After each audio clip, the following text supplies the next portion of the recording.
Bring it on. Want some, get some. Can I get a hell yeah? Yes, I am a pirate. You have to go with the pirates because, of course, they have cannons and everything. It's a pirate's life for me. Be proud of who you are and what you are. You're pirate. It is a first down. Pirate. Because when you're at East Carolina, you go for it every time. When you don't coach at East Carolina, you don't come to East Carolina, you don't play at East Carolina with a weak heart. Write it. I think I've ever been in a building as loud as that was. It was deafening in there. You live with Omaha? I can promise you that. And it's purple all night long in Eastern North Carolina. You're watching The Sports Objective, the podcast for Pirates.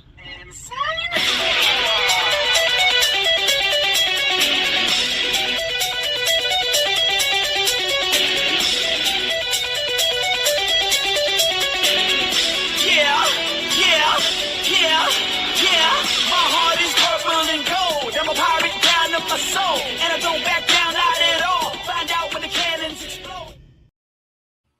All right, welcome into TSO On Deck. That means it's Thursday night. And ladies and gentlemen, we are down to a trio. But you know what? This trio can rock out the stadium. And to bring in our lead guitarist tonight, ladies and gentlemen, I'm going to bring in Alan Vick. What's up, dude? Hey, man, Dave, how you doing? How's everything going? All right. Have you been working on your new riff you were telling me about? I've been working on my riff using my extra finger. And yes, I'll have it perfected here within the next week or two. All right. And also our rhythm guitarist tonight, ladies and gentlemen, he's also very good at stats. Johnny Stats Robertson. I'll tell you what, you definitely work hard. You're part of the band, and we like having Johnny Robertson on stage with us. Wow. It's funny you're talking about that because I just realized, well, I always wanted to mention this, but I always forget. The intro always gets me fired up when we have Mike Leach and then Jimmy Buffett. Those two together, that just gets me fired up. So yeah, that would be my style if I'm a rhythm guitarist, acoustic guitarist. I'd be like the Caribbean kind of a dude, warm weather guy. Well, no doubt, Alan Vick. I was told that you're like our other staff, AMS certified, NWA certified meteorologist. I could say other things. I just thought something funny. I can't say because it's family show, but let's just say that the man is a master of all trades. He does it all. And I understand that you have a prediction that you're going to, you have the Alan Vick, Analytics. Is that what it is? We talked about that football season. Yep. But your graphic, your model, your Analytics is saying we're going to get 2 feet of snow. Is that? Well, looking at all the models, Dave, and studying the data, as I do often, my prediction for most of Eastern North Carolina is probably in the 4 to 8 inches range at this point. Now, along the beaches, it could be snowpocalypse. Oh, wow. But it does look like most of Eastern North Carolina is going to get a substantial snow, and hopefully I'm going to get some snow cream, and I'm going to like it, and that's all that matters. Johnny has gone back. Yeah. To Back in Black. He's gone back to Northern Virginia, to the mountains. And, Alan, I think we're going to have to go searching for him in a couple of weeks. Because no, I'm back here. I'll give some advice. I don't know what kind of accumulation we're going to get, but I'll just throw this out there. Anybody that has an outdoor, heat pump or air handler, whatever you want to call them, 4 bricks and a piece of plywood over top, because my unit just got caked with ice and then it stopped working, and that wasn't a good situation. Luckily, I have a wood stove, and I'm on auxiliary heat, but that's not really warming it up as well as it should. And it was, but I don't think we're going to get a lot of ice down in Greenville, are we? I think that's mostly snow. Right. It's not going to be an ice storm. So last week was ice. This is snow. So I absolutely cannot stand. Who likes ice anyway? Not good for anything. Snow, because people think they can drive on ice. And I'm like, dude, I don't care that you're from up north. I don't care that you have a 4x4. if you slide on the ice, you're sliding on ice. I mean, I don't care how good of a drive. And both of you have something in common. I just realized I've never thought about. I was getting ready to talk about NASCAR. Both of y'all are like me and love NASCAR. So, but you're going to be trading paint with some other cars. You're going to be in the ditch if you drive fast on ice. Now, snow can be treacherous too if you don't have like up in. I saw a thing. I don't know about you guys, but I love the North Carolina mountains also. And Sugar Mountain had, if you want to, like, in other words, go up the mountain to put your chains, your snow chains on. So anyway, it's gonna be great. I really think this is going to be redemption for the forecasters. And there's so many. The thing that gets me now with technology, guys, there's so many. I was joking with Alan, but there is so many models, so many this, so many that. At the end of the day, open up your back door, your front door. And whatever is happening. Don't get so sucked into it. Can really, like today, I was just caught myself and I was like, man, there's so many. This guy's saying one thing and this person's saying this and this. It can be a little too much. Pick one of our local meteorologists and stick with it, and pick one reputable source on the internet, and there are some, and stick with it. The ones that are not trying to monetize their sites for clicks and money. Those are the ones you stay away from. Most of the time, the guys and girls around here get it pretty close. We might not think so, but even the last storm a couple of weeks ago, it turned out what they said for us turned out to be true. So they didn't miss it far at all, and we're very lucky to have some real pros on television and radio in Eastern North Carolina. No doubt. By the way, we're going to talk East Carolina baseball. I know that's why people are here. We are going to do that, and thankfully, we're not going to be starting this weekend, guys. I could see Alan Vick out there, the third baseline with a parka and your gloves and a big toboggan on, covering the game. But anyway, guys, I did want to say something that I'm really thrilled about. April the 25th, we're going to be playing that weekend. We're going to be playing South Florida. And I want to personally invite everybody on TSO, the guys on the show with us, all the guys and ladies that watch and listen. We're going to have a really big tailgate, not for TSO, but if you're a TSO person or East Carolina baseball person, the Alumni Association for the Eastern North Carolina chapter, we're throwing a really big tailgate that Saturday afternoon, and we would love to have you out. Don't worry, I'm going to remind everybody. But I wanted to throw it out there. Johnny Robertson, Alan Vick, everybody. I want everybody out there. And Alan, your fan club alone could bring, hundreds of people, thousands of people. At least 5. Okay. All right. I'll mark you down. I'll put the reservation down. And Johnny, all your fans too. You're the newcomer, but you're man, I tell you what, you're getting a lot of fans quick. Spare me, Dave. All right, let's talk what we're here for, and that is baseball. I just wanted to make sure that we go ahead and start plugging that day. I want to make sure we have a huge crowd at April the 25th, every game actually for baseball. We were talking about last week that we would talk position by position. Johnny, I know that we're going to have Justin joining us. Kyle, everybody's asking me, where's Kyle? I'll tell you where Kyle is. He's at the grocery store. And if you cannot get any bread or milk, right, Alan, blame it on Kyle. If they're out of Klondike bars at your local grocer, now you know why. Yeah, no doubt. And so, but you get the best of the best here. You get Alan Vick, you get Johnny Stats, and myself. I'll at least say 2 out of 3 ain't bad. Like Meatloaf. We're going to talk about positions, and where do you want to start, Johnny? You want to start first base? I would start by saying that anything that we say, don't read too much into it, because even the coaching staff does not know. And let me follow that up with this. Every season, at the end of the year, go back and look at the opening weekend starting lineup. It never stays that way. I mean, not even close. There's always a lot of changes. So we're really discussing the lineup, I guess, for opening weekend, but it certainly there will be a lot of different variations of that throughout the season. But yeah, where do you want to start? I assume we should start at catcher, I guess. You want a catcher? All right. Yeah, we have 3 catchers, right? Off the top of my Yeah. head. Yeah. All right. We have Walker Barron returning, Michael Kalinich, and Blade Carver is a junior college transfer. Big power. Blade's got a lot of power in his bat. At media day, I was really shocked to hear that Walker Barron was being challenged by Kalinich. I mean, from what I know, from what I've seen from left field, Kalinich's defensive game was not there yet. Now, a lot of time has passed since the season has ended. Right. I'm sure, he's worked very hard. But I would just think that Walker Barron is the guy. Maybe, I heard Stephen Igo, he's got a pretty good pulse on things, I would say. He said that he thinks that maybe Cliff just said that to try to push Walker Barron a little bit. And I thought about that, and that does make a lot of sense, because initially that comment didn't make any sense to me, but maybe that's what it is. But I think we're going to see Walker Barron behind the plate come opening day.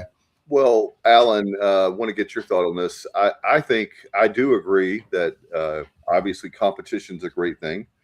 I think after last year, Alan and I were in the booth, and it's like he and I looked at each other, I think one time, and it's like, I was teasing him, are you going to go out there and pitch, or are you going to go out there and play a position? Because we had so many injuries. So for me, Alan, I don't know how you feel, but I do think Walker is the number one guy. But if Walker goes down, God forbid, but if we have injuries, we're not going to be like last season. They've done an excellent job, which we'll talk more about, in the transfer portal, getting depth on this team.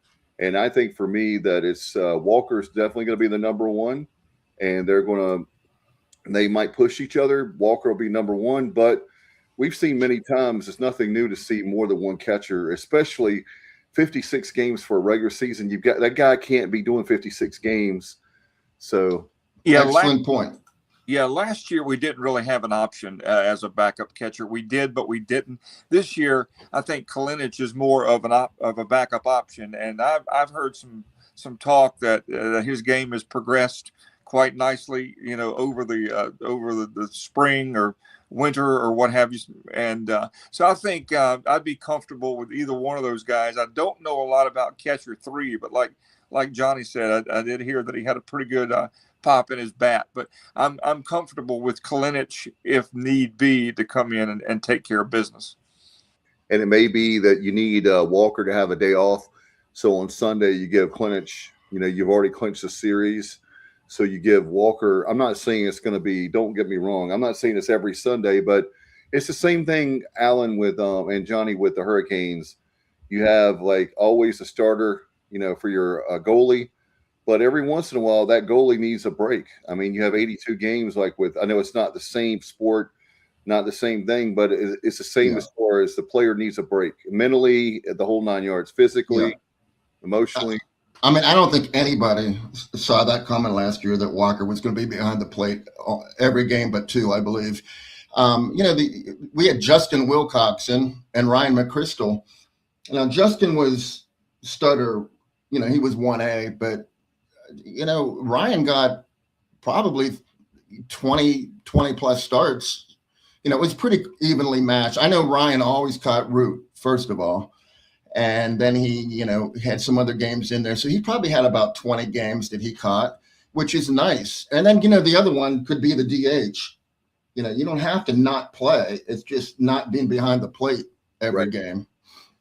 So there's so much wear and tear on your body in that position. I was amazed what Walker was able to do last year, catching all but 2 games. But just the physical, beating that you take as a catcher, it's good to have some relief from time to time.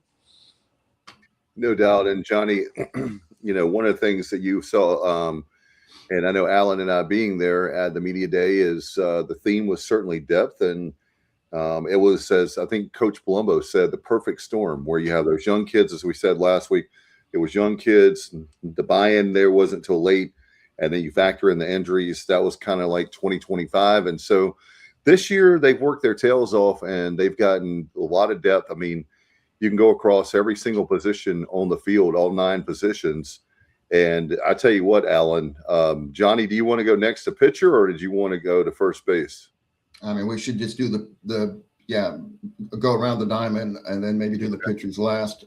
First base, I've heard some talk that Austin's worked at third base, but I just don't, I don't know anything, nearly as much as Cliff does. But to me, Irby's first base, Colby is third, and why mess with it? I mean, I think what did Colby have 2 errors last year?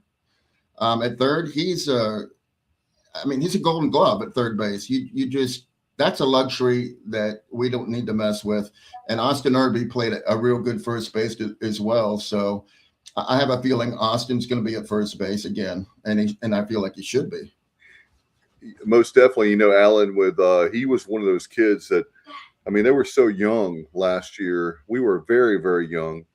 And that was what was cool about that tournament. I wish I could have flown into that tournament, even if it was for the last day. But winning the American and having to win the American, that was very good. I know this is stating the obvious, but that was very good experience for those kids because they were so young.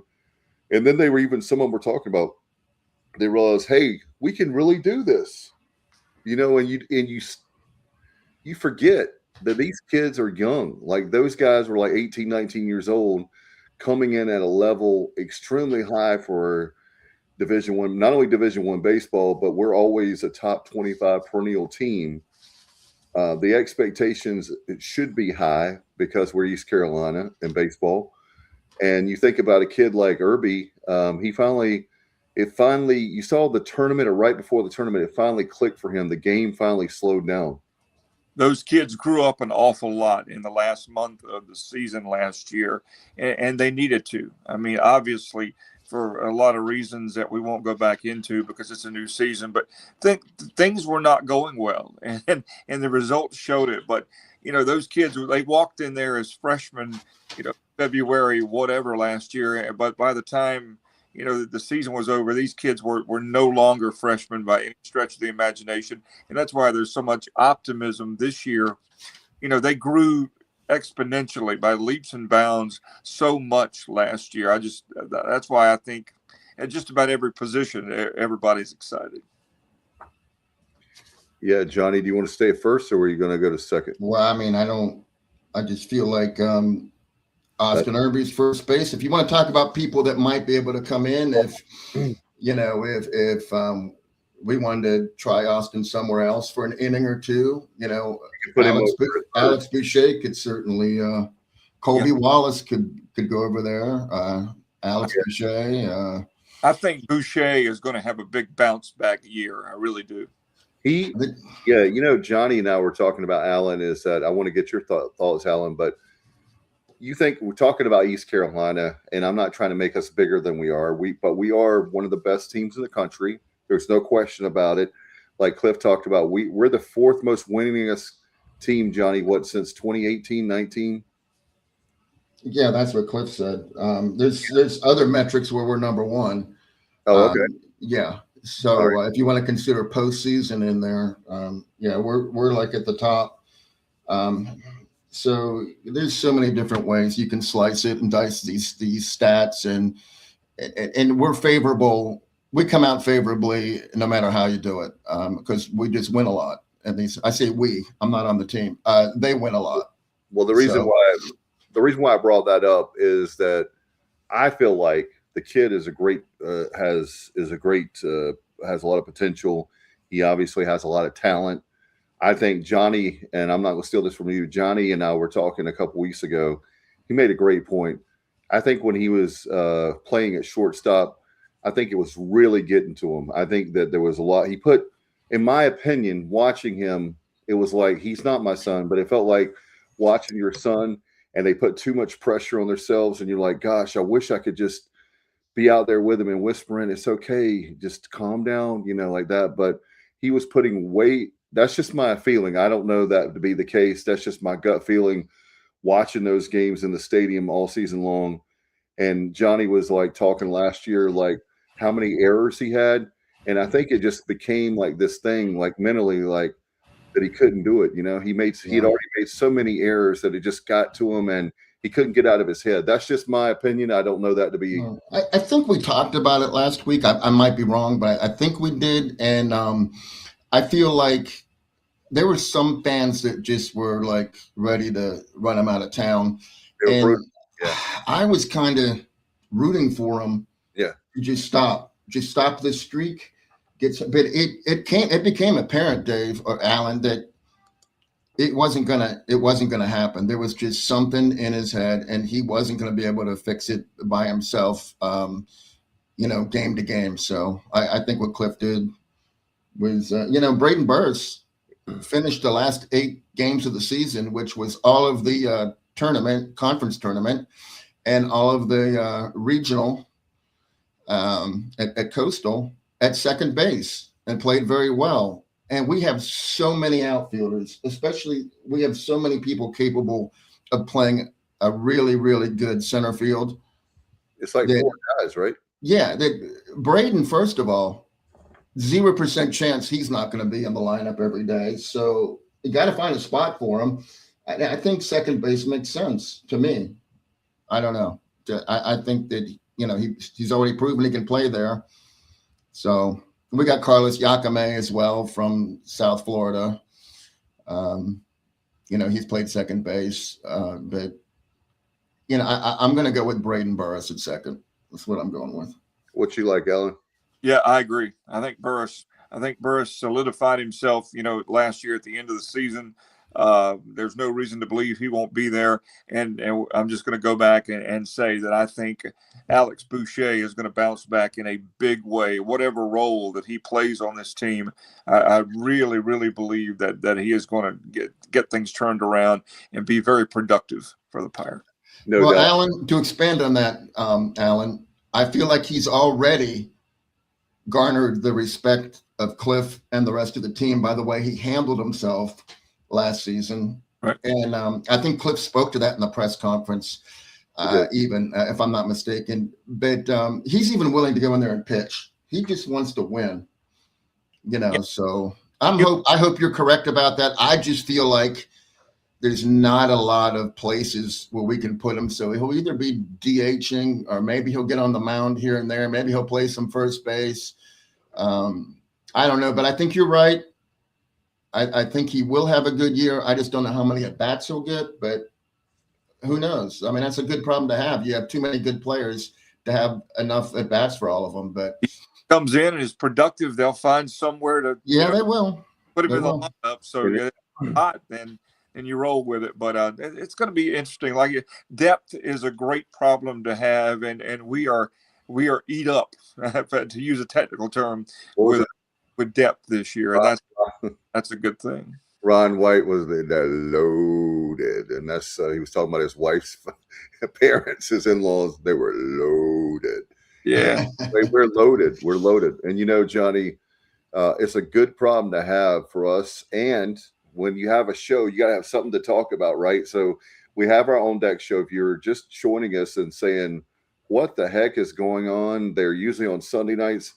Don't worry, extra innings will be here, obviously, right after the Xavier series, that Valentine's Day weekend. What is that? The 15th, I think, is that Sunday night. But we're going to be starting here pretty soon on the 8th. Will be our first extra innings. But just want to remind everybody that is going to be every Sunday night at 8. But this year, not only do you get the wrap-up show, if you will, the post-game show, for the weekly show, but you also get the preview show, which is on deck. So I hope it's not like Nitro and Thunder, Alan. I hope this is not Thunder. We were talking wrestling pregame. So please tell me this is not Thunder. Please tell me, if you're watching, please tell me that this is going to be much better than Thunder.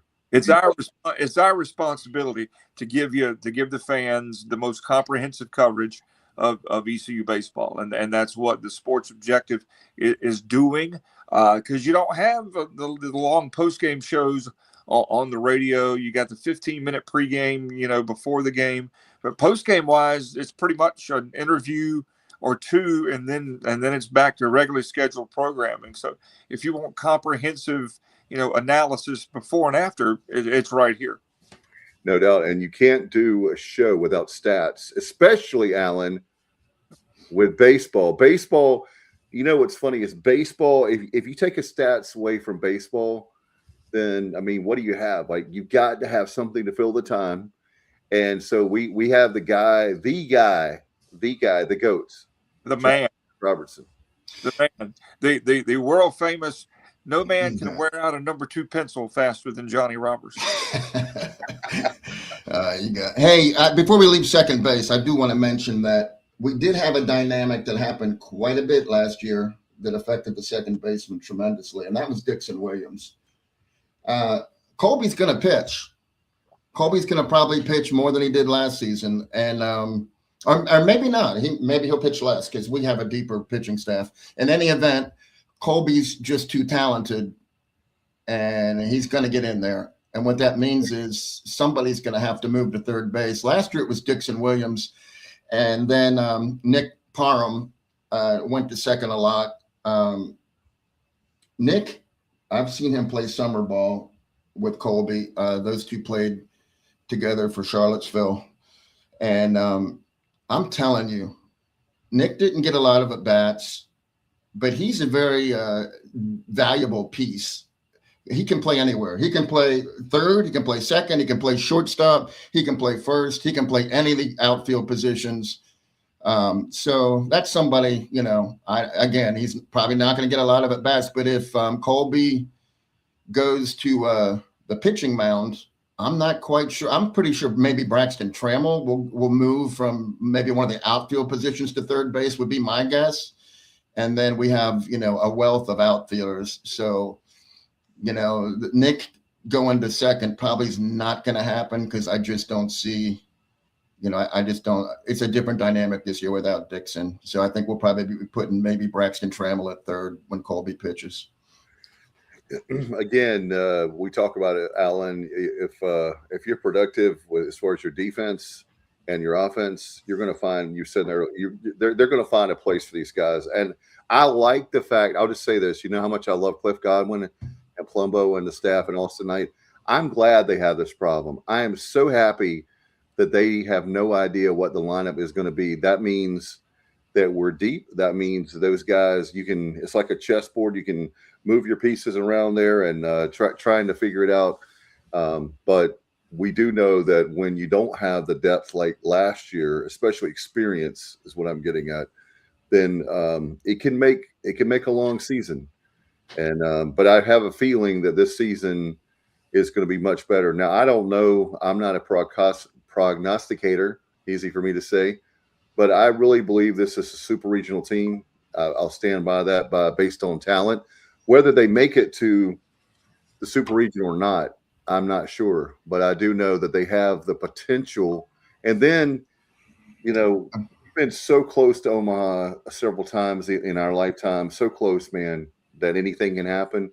But I will tell you guys that I feel very good about this team. And Johnny, I just wanted to mention something because I went to the Rice game last night, which was fun. I mean, I wish it would have turned out differently, but in any event, the entire baseball team was there. And if there were super regionals or a World Series for academics, we'd be a lock, I think, to be in the field.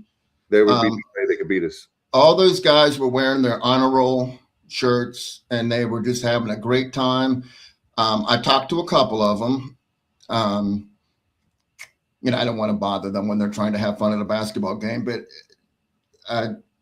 Jeff Sabater was coming out the door when I was going in. I just said, "Hey, Jeff," I said, "Good luck this season. We're looking forward to you creating havoc on the base pass." I said, "But I have a question for you.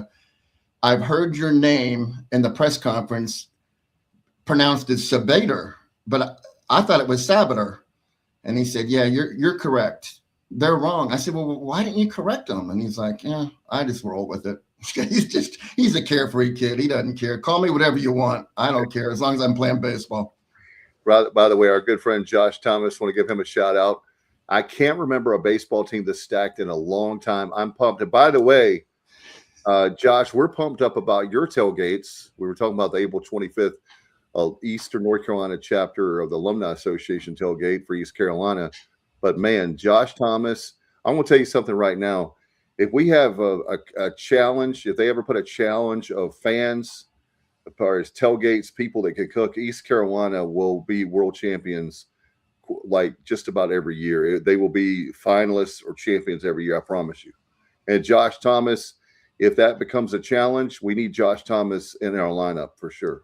Well, Josh was there last night. He witnessed the baseball team as well. Bunch of very well-behaved and just great kids. I do Are they have still kids? I don't even know. I feel funny calling them kids. Most of them are bigger than me. Young men. How about that? They're just a great bunch of young men. Hey, speaking of which, before you say that, Alan, hold on. I think I saw you with a fake ID to try to get one of those 500 beverages. Didn't you have one of those fake ECU IDs? I don't mean to call you out on the show, but I think I saw you on the TV last night. I saw you with a fake ID. Yep, you are correct. The truth of the matter is I'm too old to get a free beer. There's an age limit the other way, and I exceeded that, so I missed it. All right, well, life happens, right? So yeah, at my age, they don't want me consuming any adult beverages that may, contribute to whatever's going on with me already. You might run on the court. Alex running on the court, and what a fun promotion. Let's be real. We're all disappointed with the way things are. That was cool. Basketball, but how cool was that? What regardless of the record in which Mike Schwartz is a class act. Yes, and he is. A good dude, and that was really neat last night. I thought that was really cool. Especially, you don't have to do stuff like that when you're 5 and 15 or whatever it is. But he's still plugging away, he's still having fun, and I hope people appreciate that. Yeah. Well, they never did. I will tell you this: they couldn't serve alcohol. That's how old I am, and they couldn't serve alcohol. So now, I wish we could have had that back in the day, Johnny. Yeah, I hear you. Coach Schwartz was fired up last night, though. He's definitely still in the game, trying to. I'm talking about late in the game. I think there was less than 4 minutes left, and it was pretty much a lost cause. Although we did have a nice rally at the end. Yeah. But he never stopped coaching. I'll give him that. I definitely will give him that. He never hung his head or stopped. He wrung his hands a couple of times. He was frustrated, but he just he kept coaching the whole game. Did we lose Alan? Alan, you there? I see his name, but he's gone. He'll be back in just a second. Make sure you like our show. Obviously, that gives a chance for more people to see it. Thank you. Another nice crowd tonight. Johnny is. Hey, while we're waiting for Alan, I got something that we should discuss, even if for just a minute or two. All right, he's back, but go ahead. I don't see him, guys. Sorry. Oh, there he is. Sorry about that, Alan. Okay, so I think we should give this a couple of minutes. Okay, go for it. Because last night I also ran into somebody else that I spoke to. And I'm telling you, this guy doesn't even know my name. I'm sure of that. He doesn't know who I am. But yet, every time I see him, I get a shoulder rub. I get a pat on the back. I get a smile. And we know who I'm talking about. Everybody knows who I'm talking about. Yeah. And I just told him how important, it was for me when ever since I started going to Pirate games. I don't know. He's just always... The guy there's nothing fake about him either. It's all 1,000% genuine. And what a class guy. I said this to somebody the other day, guys. If ECU athletics or athletics in general had about 1,000 more Matt Maloney's, it would be a much better place. Absolutely. And by the way, I said it many times. I'll say it again. I put it on a Facebook post on the Pirate Club. Please put him in the Hall of Fame. Unfortunately, we don't do it every year, which that's a whole nother show, as they say. Please bring that back every year, because what's happening is we have a lot of great people who are middle-aged, elderly, and they're going to pass away and never see their names on, like in the Hall of Fame. So we need Matt Maloney. Hey, here's another one for you. Speaking of someone that's a class act, a great guy, I know he watches our show, and he's a really good dude. Brian Bailey needs to be in the Hall of Fame. I mean, come on. The guy has had many opportunities to leave Greenville, and he stuck with us. And yes, he did not like Matt Maloney. He may not have graduated from East Carolina, but by God, he is a Pirate. And those two guys right now, not to get on the Hall of Fame subject, but I will say those two guys right now need to be in the Hall of Fame with no questions asked. Yep, that's a no-brainer for both of those guys for a lot of reasons. So whatever that process is, that needs to happen for both those gentlemen. Yeah, and I know that people in the Ward Sports Medicine building, they watch our show and they listen, because if we don't do things right or say the wrong things, I would certainly be talking to. I would get a talking to. So. We'll see how that goes. But anyway, we'll definitely keep an eye out about that. Speaking of eye on things, you guys, I know that it's going to be not baseball weather this weekend, but what are you guys thinking as far as that Xavier crowd? I want everybody, even though it's a little chilly, I would love it. I would love to see that. I'm getting text, so I apologize. The person that's texting me, please stop texting me. I'm trying to do a live show. I cannot chew bubblegum and walk down the street, okay? I'm just a radio guy, and now we do this little show. But I appreciate, by the way, sincerely, guys, I want to say how much I appreciate so many people that watch our show, listen to our show. March 1st, Alan makes 8 years. You've been with me every step of the way. Y'all haven't seen Alan, but Alan's been a good champion for me, and I appreciate him. And he's put up with me. This July makes 30 years that we've been friends. So I was 9. I was 9. You were 5 when we met. That's correct. We were met in elementary school. Yeah. Wow. We didn't go to the same school, but it all worked out. But Johnny, well, I had a question for Alan, since he's the staff meteorologist. So I yield to him on this question. Alan, does it work in our favor that we might have a blizzard 2 weeks before the season? Are we getting all the bad weather out of the way, and then is it like sunny skies for opening day for that? Or because a lot of times it's very nice before the season starts, and then it's cold. So maybe this is a reversal. I don't know. I'm looking for anything here. We've had some miserable weather, and a lot of games moved to start seasons in the past. Hopefully, we're 2 weeks out. Eastern North Carolina, it could be 30 and snowing, and then a week and a half later, 70 degrees and sunshine. So if the law of averages works out, and I am going to go ahead and go out on a limb and predict we're going to have beautiful weather for opening day for Pirate baseball. The Valentine's weekend is going to be beautiful weather. Mark it down. I said it, and whatever time it is, whatever date it is, you can mark it down. It's going to be gorgeous at Clark for Xavier on Friday, February 13th. Friday the 13th. Yeah, we have 2 games on Friday the 13th. By the way, Friday the 13th, make sure that you dress up as your favorite Halloween character and go into Clark LeClaire. There you go. There's a promotion. You can take it from me, baby. Let me ask you this, guys, really quick. We're talking baseball, but Halloween character, who's your favorite? Who would you wear? What would it be? Freddy? Is it Jason? Is it Michael Myers? I mean, who would you pick? My favorite Halloween costume I ever wore, and it's been a while since I've worn one, the year that Sinead O'Connor tore up the picture of the Pope on Saturday Night Live, I went to a Halloween party as the Pope and tore up pictures of Sinead O'Connor. Oh, that's hilarious. So that was the wife, then girlfriend, who came up with that, and that was probably my favorite Halloween costume. I love that. And I just want to let you know, Alan, nothing compares to you. Well, just remember, Prince wrote that song. So he did. He's one of my all-time favorites. But again, another show. But Johnny, who do you like? Okay, this is not my wheelhouse. I've made this declaration before.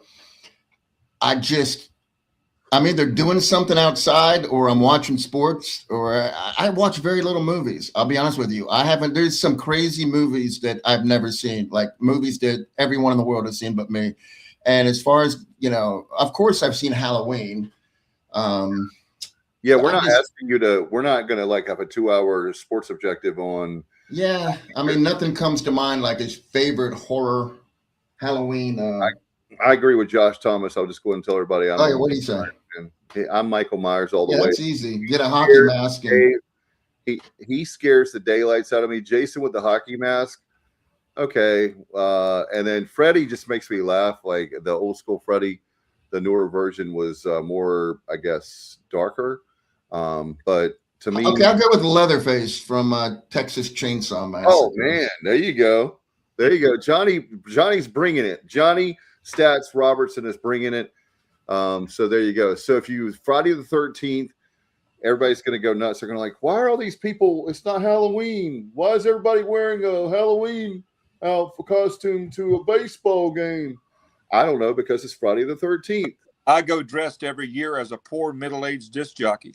So there you go. I could. Hey, I've got plenty of costumes there. I could do that all season long. It doesn't have to be Friday the 13th. But well, Dave, you're going to get we'll all get a second chance on March 13th, which is also a Friday. We're playing Pennsylvania on Friday the 13th. I'm telling you guys, that's a great promotion. Come on, have Halloween. There's all kinds of fun stuff you can do with that. I will tell you that maybe last year was scary. Last year was scary as far as our season, but this year it's not going to be scary. So you can bring the kids out. You don't have to worry about them being scared. We're going to win. I'm telling you guys, we're going to win a lot of games this year. We're going to find out. We're going to find out pretty quick. Like I said last week, when Xavier comes to town, very early in the season, where we stack up. That's true. And it's a long season. I just want to remind fans, even though I'm very bullish on this team, if we have a tough start, please do me a favor and be like the three guys on the show right now and support this team, because I'm a Pirate fan with basketball and with if it's football, whatever sport it is, I'm going to pull hard for the Pirates. And if their record is great, then I'm ecstatic. If they're not, I'm of course upset, but I'm going to be a true fan and pull hard for my school. Do not be a fair weather fan. And I see that a lot, just reading comments, and I hate it. It makes my blood boil when I see, negative comments about whatever sport that may be going through struggles. Obviously you have to state, the facts of what's happening, but some of the comments when they get mean and personal, I don't do that. If you're a true Pirate and a fan of anything, you stick with it through thick and thin. And thank you, Josh. And that's what you do. Yeah. We're not going 0-56, but if we did, I'm like Josh, I would be there as many games. I can't be there at every single game because it is a long season. I wish I could. I'm going to vouch for Josh right now because he's already proven that he's a loyal fan to whoever his team is, because we're both Atlanta Braves fans and we're in a group chat and they play 162 games. They were pretty much eliminated after the first 3 or 4 weeks of the season because, they lost to the first, 7-11 games, something like that. Yeah. Josh, every single game, he's commenting. He might be the only one commenting, but he's watching every game and rooting for the Braves, even though, there was no chance they were going to, make a run or anything. But that's his team, and he's loyal, and he's not giving up on them. So I respect that. Alan, you pull for the Bad News Bears, right? Man, let me tell you something. I have been the driver that I pulled for in NASCAR for years. Never won a race, never won a cup race. But let's compare notes. Who is it? What manufacturer? After Bobby Allison got hurt and retired, no. I pulled for a guy named Hut Strickland. Hut Strickland from Alabama. He drove the Circuit City. Yeah. Yep. I was a huge number 8 car. Yeah, Hut and I still remain in contact to this day. I could tell you if Hut was running 35th, I could tell you why, and that's the way I was, and I was that way until he retired in 2002. No, I liked Hut Strickland too. I had heard that name, and I guess that's why. How did he get that nickname though? Hut was just a name. His dad owned a salvage yard, and everybody had a nickname. And his real name is Waymond. His was Wayman Jr. So they just started calling him Hut. and Hut stuck, and he was Hut from, I guess, I didn't know that. 9 years old on. I figured Hey, it was a nickname, but I didn't know the story behind it. Yeah, Alan, so you don't have it, like, you don't do diecast or anything like that, do you? I did a little bit back in the early 90s, but Okay. Now, here's why I ask. There's a reason I'm asking. It's because I haven't bought one in a long time, because my wife is like, dude, what are you doing with these? They just stay in boxes. You don't even look at them. So, no, I have a Hut Strickland number 8 Circuit City car that I will gladly give you if he's that. I mean, it sounds to me like that's somebody that is kind of close to you, and it's hard to find anything Hut Strickland, obviously. I really appreciate that. I got some McDonald's stuff when he drove for McDonald's, but that Circuit City car, that's one of the coolest paint schemes of all time. And I was in Darlington in 1996 when he finished second to Jeff Gordon and led like 150 laps. And it broke my heart that day because he came so close to winning the Southern 500, and it didn't happen. But man, Hut's was my guy. Okay. I learned something. We'll figure out how to do it, but I'll make sure my wife will be happy. That's one less box in the attic. And I appreciate that, Johnny. Thank you. By the way, Alan, we'll have to go to a race together, but we are going to come down and see you. I've never been down to the racetrack, and we're going to come down there and see you this season. Johnny and I have already talked about that. Guys at Carteret Speedway, that would be great. Yeah, we will. Hey, John White wants us to talk. Thank you, John. He wants to talk baseball. And John, of course, pitcher under Gary Overton. And he says the Coach O years, UNC and Coastal within a 2-week period is a true test of the depth, especially on pitching side. UNC has elite arms, as does Coastal. And, of course, Coastal guys finished second last year, as you know.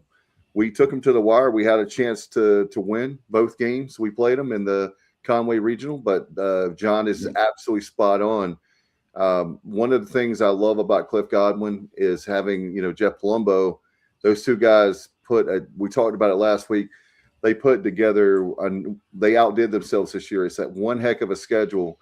And I think they know that they're going to have a really good team this year, and that it's good to have that resume of having tough competition. And when you play in the American, that non-conference competition. So, I do agree with you, John. And I like that. You guys like that UNC series as far as like, oh yeah, I think Greenville won and 1,000%.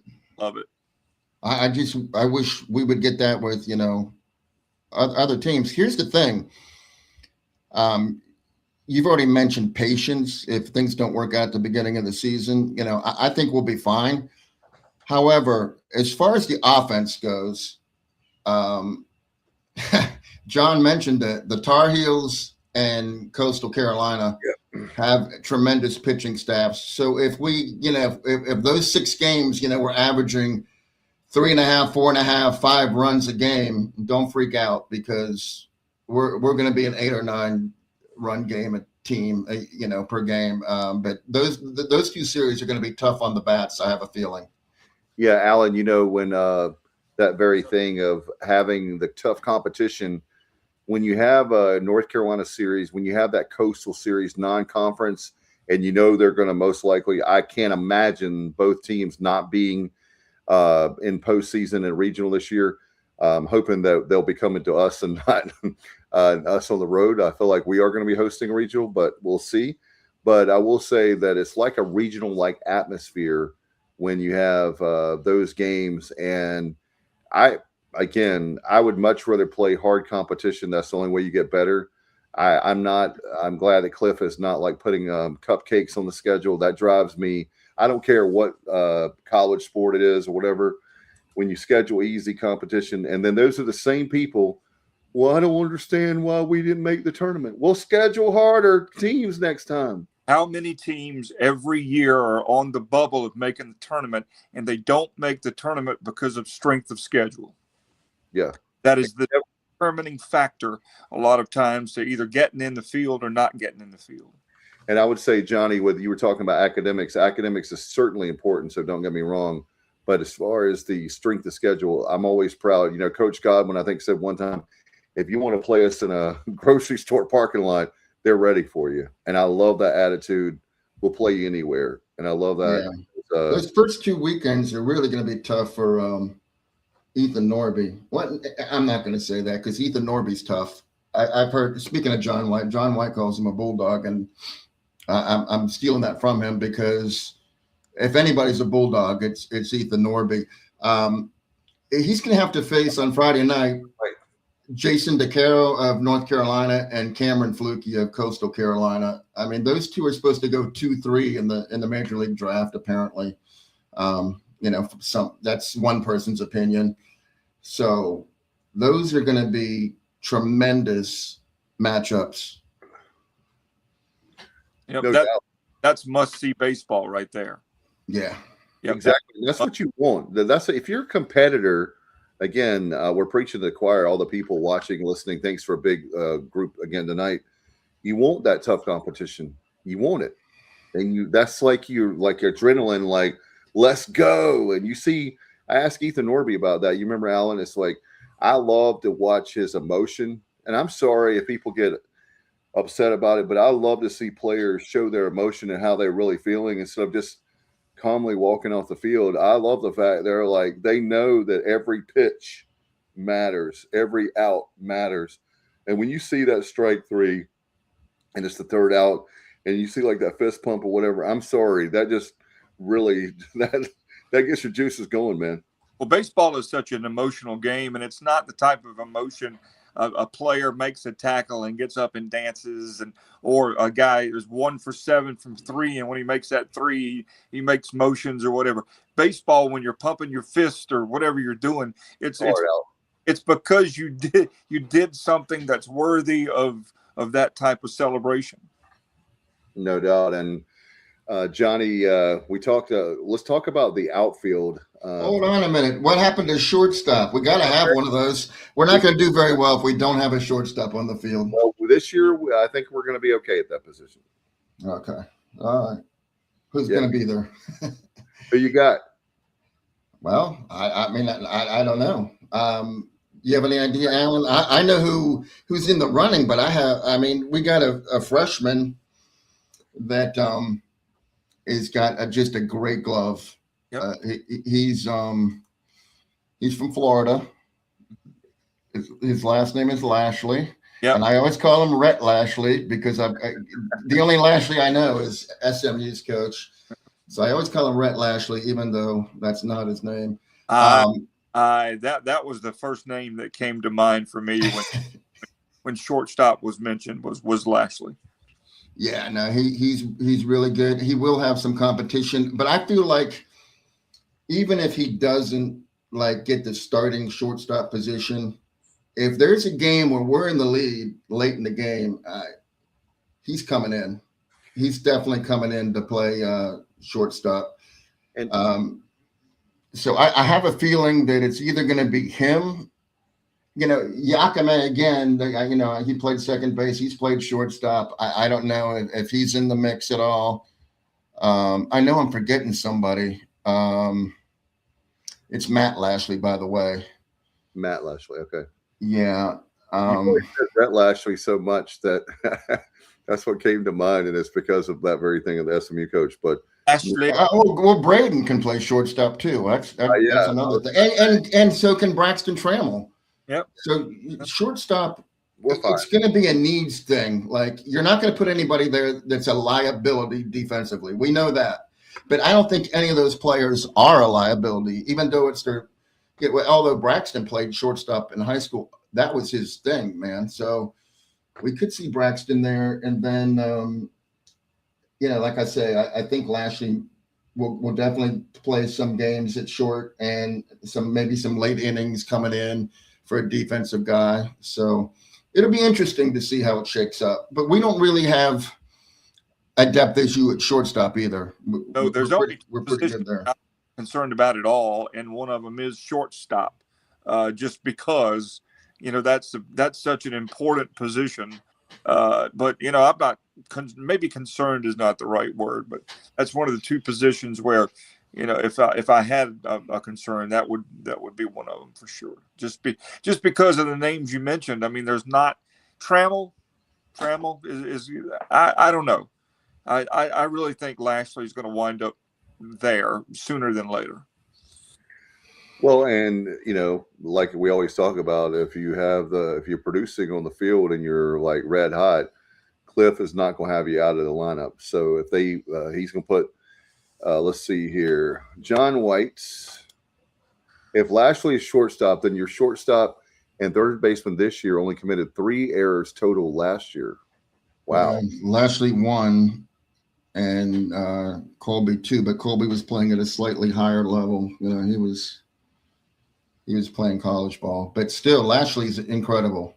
Yeah, he's one of those guys that, the one thing about Burris last year that I will say is, and I think he's going to have a good year like Allen. I really do. He's going to bounce back. And, but I think that because we have players at such a high level and play so well, they spoil us. They make it look easy when it's not really easy at that level. When you're talking about Division I, and we're talking about not only Division I baseball, the top of Division I baseball, years when we're preseason top 10 baseball, you have to bring it. And you think about it, we're competing guys. I mean, it's just mind blowing. We could talk a whole show, Johnny's favorite conference, the SEC, and I'm not being sarcastic.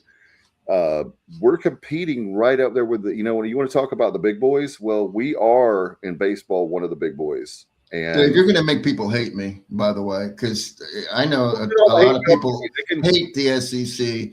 They're the evil, they're ruining everything for college football. But I am an SEC fan only because I dislike the Big Ten so much that it's them again. It's the North against the South. I'm taking the South. That's my deal.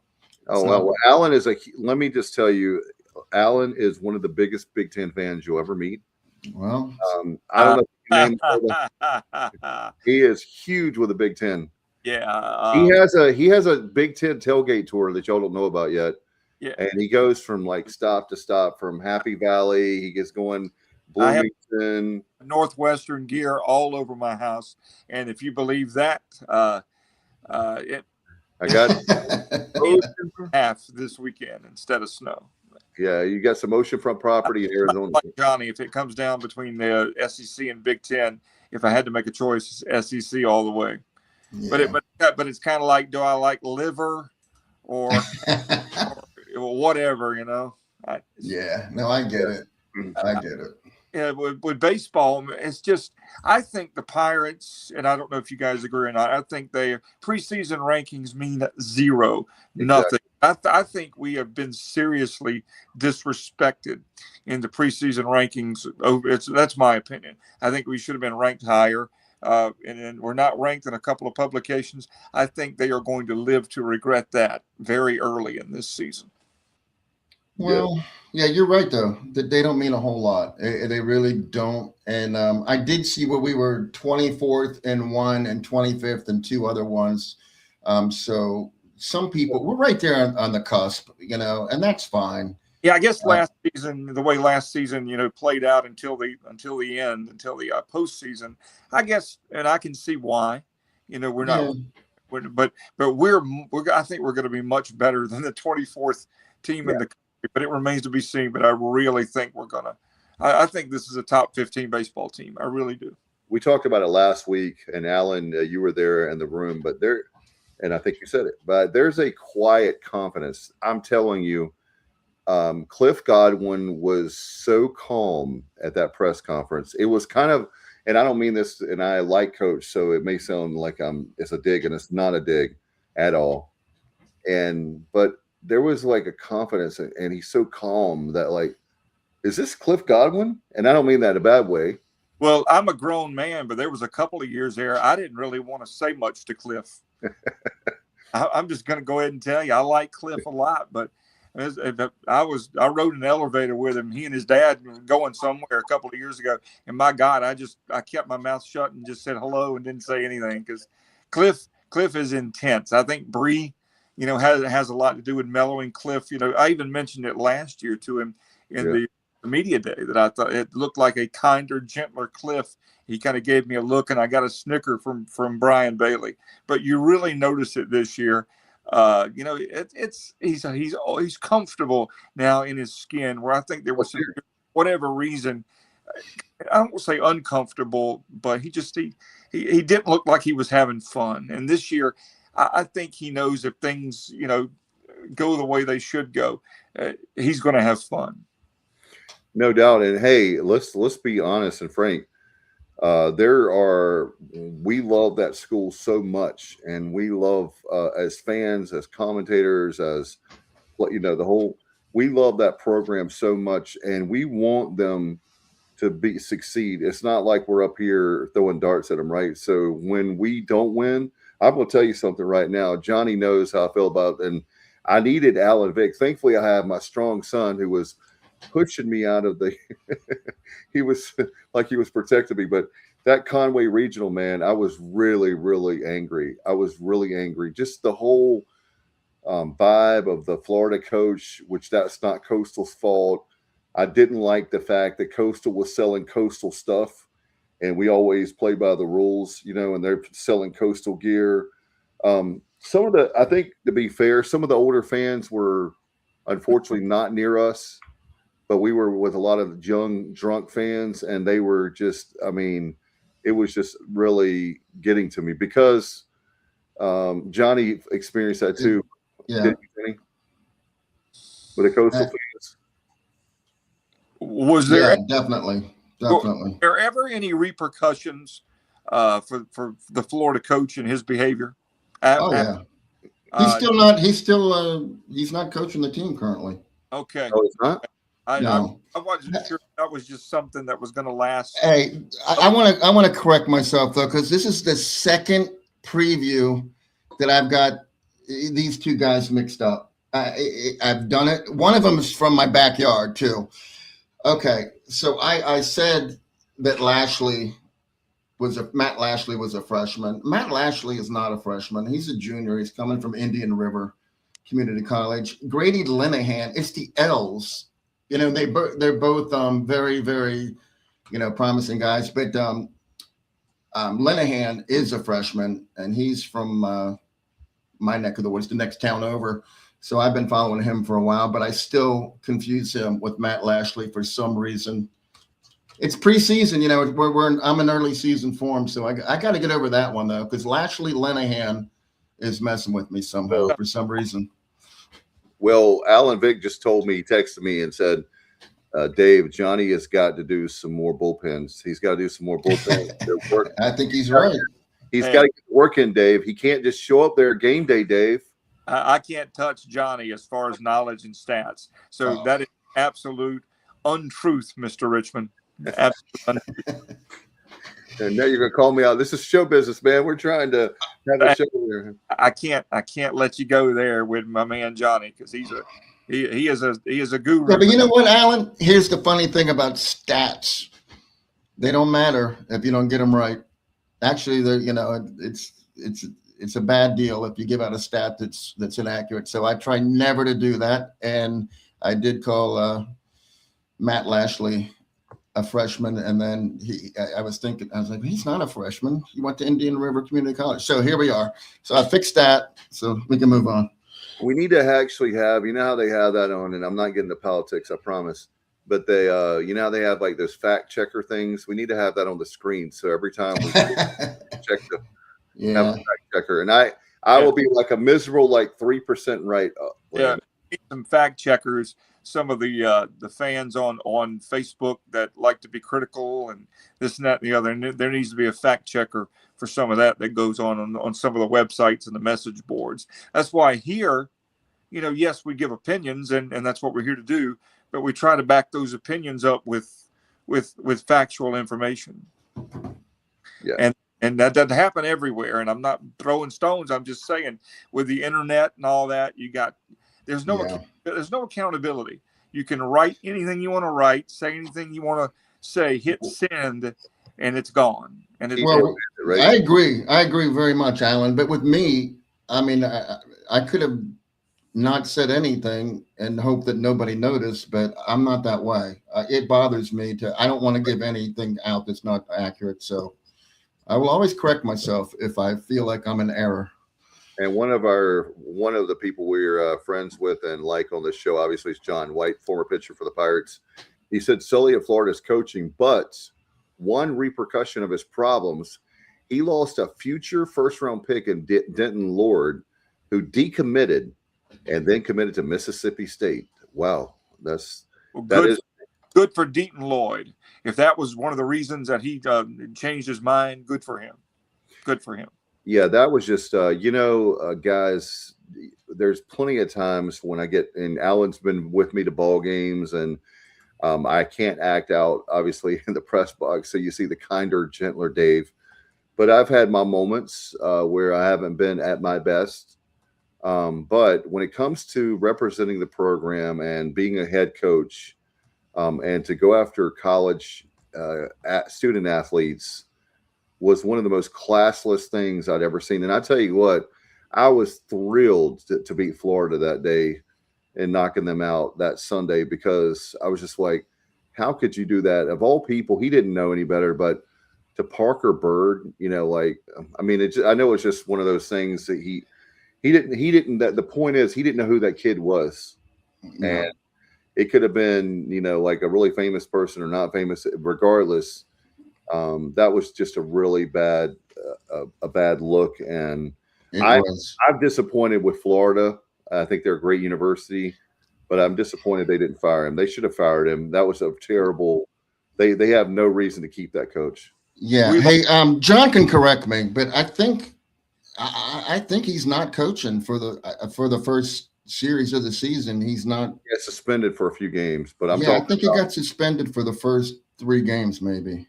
But to me, so that's what I meant by he's not currently. He's still their head coach, but he can't coach them in their opening series. I mean, guys, we've all had our moments that we've acted the way we shouldn't and said things that we shouldn't have said.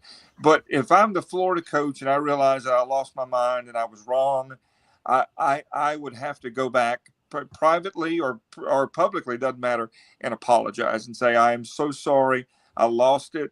There's no excuse. I'm a grown man. I'm accountable. But that didn't happen. And to me, that was just as bad as what he did with Parker. Yeah. What he said, not going back and realizing, be a grown up, be a man, and realize you screwed up, and say, I'm sorry. Yep. And we'll see how they. I care about East Carolina, so. Obviously, and by the way, if you don't know, for those that don't know and you have tickets, want to remind everybody that the baseball banquet is moved to next Saturday night. Off the top of my head, right? Isn't that right? It's still on the 7th, so it'll be the Saturday before the season starts. So because of the wonderful winter wonderland we're going to have, and Alan Vick, our AMS NWA ASU AARP certified KEYMOUSE. Yeah, certified meteorologist says that we're going to have how many inches of snow in North Carolina, in Greenville area? Well, anywhere between 4 and 8 in Greenville, which is a substantial snow for us. By the way, can somebody, and I'm sure there are people that have already thought about this, but anybody that's near the stadium this weekend, can somebody take some pictures of Clark LeClaire? That would be really cool to see the snow on the field. Meteorologists are comparing this storm to possibly what happened in 1980 in March, and then what happened right before Christmas in 1989. And those are the 2 most historic snowstorms we've ever had in eastern North Carolina. And there's been some chatter among the weather people that this could be comparable. Is the city of Greenville equipped to handle something like that, or we're gonna have to get like some backup from like the other side of 95 maybe? We're not equipped, but we're going to be, if it happens and it comes to fruition, we're going to be having problems through probably Wednesday, because it's not going to warm up much until Wednesday. So no, I mean, this is such an unusual occurrence. No, I mean the people that do the roads and DMV and whatever, they do a great job. But no, we're nowhere near equipped to handle what they're saying that may happen Friday night, Saturday, and early Sunday. I left this morning and I walked the dogs before I left, and I noticed that they treated the entire neighborhood. They treated every street in the neighborhood. I don't know how effective it is, but at least it's a start. It's I'll say still this. preventative. We're not used to it because the mountains gets way more than we do. However, I got to give a shout out to all our officials because they are treating it. They are not taking this for granted, and I think that they all know. I actually live in the town of Williamson, and being a commissioner, and I'm a liaison to Public Works. So the Public Works folks are special to me, and I'm telling you, they work their tails off. Our power companies. By the way, please be patient. We all don't like when our power is out. We're so spoiled, and I'll start with me by admitting that I love my electricity. So we have our technology. We watch our ball games, or like Alan Big. There's lots of great things to watch this weekend. Since we don't have our baseball yet. I know the 49ers, they have that. You said it's on YouTube and also on AMC, right? AMC, it's whatever on Optimum, whatever 251 is, American movie. It's 251. I can't. I don't. American Movie Classics. You're correct, sir. Yeah, but it's gonna be interesting. The history of the 49ers and the rise of the 49ers. My dad was a lineman for a number of years when I was smaller, so I really know what they go through. We really need to appreciate our linemen, our city officials, everybody involved that in times like this that does what they do, because my dad would stay up 24 36 hours straight sometimes restoring power, so I know what they go through. And I'm not laughing at you, Alan, or your dad. When you said your dad is a lineman, we just talked about the 49ers. I thought you were going to say your dad was a lineman for the 49ers or for the NFL. And I was like, wow, we've known each other for 30 years. And you've never told me your dad is an NFL lineman. I'm sorry. I wasn't laughing at your dad, God rest his soul. I was just laughing. That's where my mind went. Lineman, yeah, they're all different kind of linemen. And again, all the linemen out there, the power, you are think about the Wichita Lineman, one of the best songs ever. Definitely. I know you love that, Alan. And Jim, by the way, there's I just saw on Facebook. I'm so random tonight. Sorry. Jimmy Webb is actually doing like I guess like a Q&A kind of thing somewhere. And unfortunately it's nowhere by, but one of the best songwriters of all time. I'm not going to get into. We could definitely do a music show somewhere. But Jimmy, we could do walk-up songs that from the players, but I guess we should probably. I mean, should we finish this? Or are we going to have part 2 next? Are we going to have pitchers next week in outfield, or however you want? Or we can do pitchers if you want, and outfield. Well, you want to do outfield first? Yeah, I mean, outfield is. I mean, that's no more clear than the second base shortstop deal. It's right, let's do it like this. It's like projections. Let's just do. Yeah, I'll just say that I expect Jack Herring to be in right field. He had some issues early in the season, and then he was a rock. He was a rock the rest of the year. Yes. And I expect he'll be back out there because he plays a great right field, and we need his bat, that's for sure. Center field, there's the guy that I spoke to last night, Jeff Sabater, lightning quick. I think he stole a couple thousand bases last year. I mean, it's ridiculous, his speed. They say that him and the other guy with a lot of speed is Linehan, Grady Linehan. Between those two, I mean, we're talking like Lane Hoover type center field action. So they're both, they both would be center fielders because of their speed and their gloves. So, we got those two. Plus, we have Braden Burris. I put him at second. I put him at shortstop. Right. But he's also, he can play the outfield too. So you just don't know with him. He play every position. Yeah, and now to end it, after mentioning those three, Alex Pautier is our center fielder. And he didn't really do anything to lose the job. So, matter of fact, he had a great summer league, and he's another guy that had a couple issues fielding at the beginning of the season and really stepped it up. Plus, he's from my hometown. He's from Haymarket, Virginia. Bad, right? Yeah, man. No, he's a Paul VI guy, but he, he's out there too. So, among those four, only one of them can start. And maybe one goes to left field. Maybe Trammell plays left field because, Trammell's not going to play third base. We know that because Colby's going to be there. Unless Cliff decides to put Trammell at third, put Colby somewhere else, and who knows? That's the fun of this.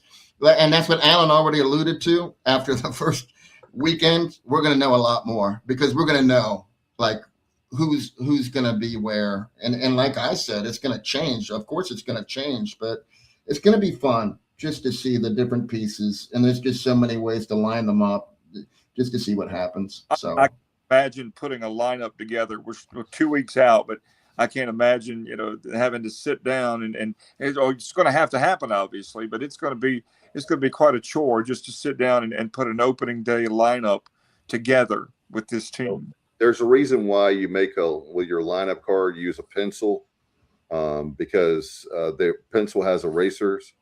And, I could start looking at my lineup and I would start looking around and I'm going, well, yeah, I could put this guy here and I could put that guy there. But again, as we said earlier on the show, good problem to have. We have the depth. If you want to know anything about this team, that one word, and I'm going to tell you something else. When you have a coaching staff that has the grit, that's what they expect. That's what they demand. And the mental toughness of this game. And guess what, guys? You have to be at this level. So, again, John, I know that you're watching and listening. Talk about your time as a pitcher. You came out there and you have that command. I mean, a lot of Pirate players through the years, something they have in common is the command. They have that. Some of the players we've had have that swagger, that confidence, whatever word you want to use. But for me, I'm going with certainly this year is going to be really special. And again, we're not in the prediction business, or I don't bet on baseball. I don't bet, period. So Alan does. He's a bookie. In all seriousness, this team has this may be a cliche, but this team does have a very high baseball IQ. No doubt. Johnny, do you want to talk about pitchers? Are you done? Well, before we get to the pitchers, I was just going to say that among everybody we've mentioned, I was going to say I've heard good news about this player or that player, but I've not heard anything negative about any player. So I think everybody is stepping their game up. But you could go and you can find, 20 different people that know something about Pirate baseball and ask them what their thoughts are so far. I went to the Purple and Gold World Series, and this is my thought, and I've heard everybody else say the same thing. Grady Linehan, who is a freshman, by the way, and he's from my county. That guy's power and speed is just remarkable. It's like unusually skilled at this early in his career. Like, he's really picking this up at this level quickly. And I think that he's going to be a name that maybe is one of those players that people aren't familiar with right now, that they're going to, just like last season with, Braden Burris and Austin Irby. Nobody knew who they were. I didn't. And it's going to be the same way, I think, with all these guys, Lashley, Linehan, Sabater. Yeah, you're right out. We're in good shape. We're definitely in good shape. John White said, I was fortunate enough to pitch to Tommy Eason and a team full of bats. 90 team is one of the best I've ever played with. Yeah, that team, John, you guys, how many was that? 50 some games they won? It's one of the best of all time. So I do know that. I think it was over 50 off the top of my head. Please help me, John. I'm not the stats guy. You know that, John. But I do know that team. What in the world? Wasn't me. Josh says, this has been a great show tonight. I can't quite put my finger on why, but it's been a great show. I appreciate that, Josh. I think that's a compliment. I'm not quite sure. Well, it's mostly because of Dave and Johnny. Mostly. No, it's because of Alan Vick. No. Just watch where you put that finger, Josh, please. Oh, my gosh. Be careful with that finger, please. Don't put it in the socket. Be very careful. Yes. Be very careful with that finger. This is going to be, you talk about that 90 team. I would love to have some of the radio broadcasts from that 90 team that John was on. That was that Special year. that was certainly one of the 2 or 3 best ECU baseball teams ever. And that was when I was really getting into ECU baseball. I was 21, 22. And that was really the team that turned the corner for me and made me a Pirate baseball fanatic. And then, like it's all been uphill ever since you've been. Yeah, absolutely. We've had some really, really good baseball teams. We've had some teams that, I look back on remember 2009? We go to the Super. Yeah. Super Regional Carolina. I thought the 2010 team was a better team than the 2009 team, but things, for whatever reason, sometimes don't work out. But I just don't see that. I don't see that happening with this team. I think it's rock solid in every position, and I think it's the mental aspect of this team is one of its strengths. I really do. No doubt. And if you want to put your questions or comments, don't forget to like our show, by the way. More people see it because of that fancy word. I don't even know how to spell it. Algorithm. I think I know how to say it. But the algorithm and the analytics. Alan coined that phrase, or me. I don't know which one, but it was you. Okay. But instead of analytics is analytics. Like, for example, if you're at the 15-yard line of your own, you should, in football, you should go for it on 4th down and 1 or 4th down and 2. That's analytics there. I don't think that would be the right call for analytics, but analytics for sure. You got to always be aggressive. Always be aggressive. Yeah, you go for it every time at East Carolina. You don't play for East Carolina. You don't coach East Carolina with weak hearts, sir. Right? I've heard that. Yeah. 1996 after South Carolina was a South Carolina game, I believe. And we won't get on the subject, but I'm just going to tell you, I am an unabashed Steve Logan fan. Yeah, that was a very special time. And look, like him, don't like him. We won a lot of football games. Hey, and I love to win. Very quickly, here's my Steve Logan story, and I'll hush. I was producing the Brian Bailey show for several years during the Logan years. Yeah. Logan would walk in. He wouldn't grunt. He wouldn't nod. He wouldn't look at you. He'd sit down. I broke the ice with Logan when I found out that he loved blues music. And as soon as I started talking to Steve about blues music and artists, from that point forward, he was the nicest guy in the world. The thing about Logan was that people didn't understand, and hopefully Pirate Al don't mind me saying this because I love Alan Powell very much.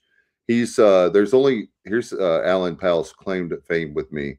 There's only been 2 men in the history of my life that have put me in the Cobra Clutch. One was Sergeant Slaughter in 2007 at the wrestling event I was telling you about, Alan, and then in Charlotte. And the number 2, I was at a baseball game, and all of a sudden somebody comes up from behind me and puts me in the Cobra Clutch, and I'm like, what? And I can't say what I was thinking, and then thankfully I didn't say it.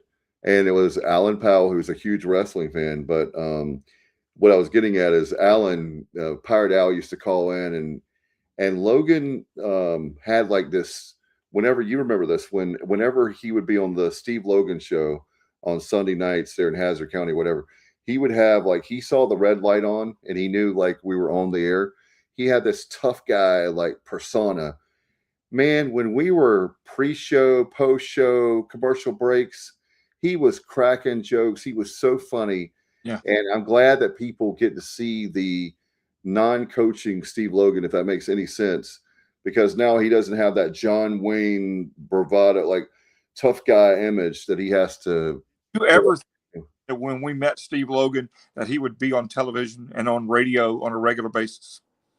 I didn't. I mean, I had no idea he would take that route, but he's so darn good at it that that's the best talk show in my opinion, one of the best in the nation.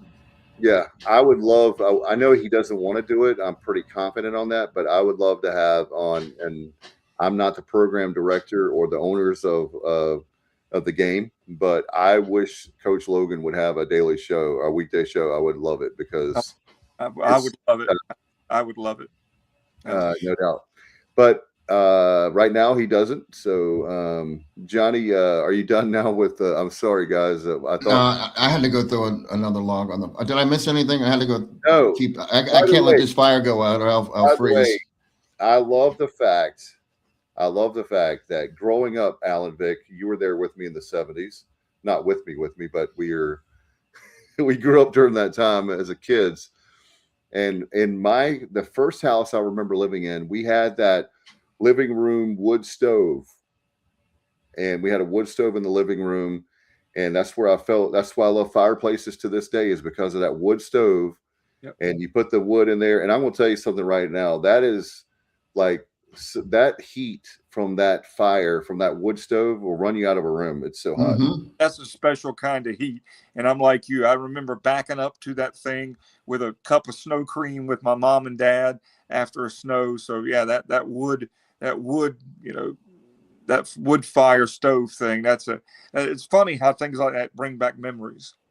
How about the that and the rabbit ears for television? I remember during the big snowstorm of 1980, you had to go over and do the rabbit ears and do the click, click, click, click, Yeah. click. Yeah. I remember getting WECT in Wilmington when I was living in Farmville for the first time, the blizzard of 1980. We had a lot of thunder and lightning during that particular snowstorm. Wow. That was wild. But I remember getting cable. Man, I was Elvis in 1981 when we got cable for the first time in Farmville. Man, you couldn't tell me nothing. My grandparents, my mom's parents had it in like 78. They lived inside Durham, and I grew up in Durham. We were 1 mile outside the city limits. It took like another 5 years for cable to come out there, And so finally I was 10 years old before I had cable officially. I saw cable television, but I had to be at my mom's parents' house. The 90 team was 47-9, 17-2 record against ACC and SEC, and the year of the streaker. Yep. And I'm going to say that'll never be duplicated. I mean, obviously it won't. There's no way. That is an incredible, incredible record against the ACC and SEC. The whole thing's incredible. Yeah, that's probably. I mean, if you have to put a rubber stamp on a season, like we always talk about the Peach Bowl, and that's not that's the only good season, but that 47-9 team, the 90 team is I mean, maybe y'all can help me out, John, because my fandom started really with ECU in 1986, so I was pretty much Gary Overton to the present time for baseball. So I don't know. Is that the one that ended in Wichita or no? I'll have to go back. I'm asking John, I guess, because I don't know the answer, but man, can you? Speaking of Gary Overton, I mean, I'm just going to tell you: is there a finer human being on the face of the earth than Gary Overton? What a class act Gary Overton is.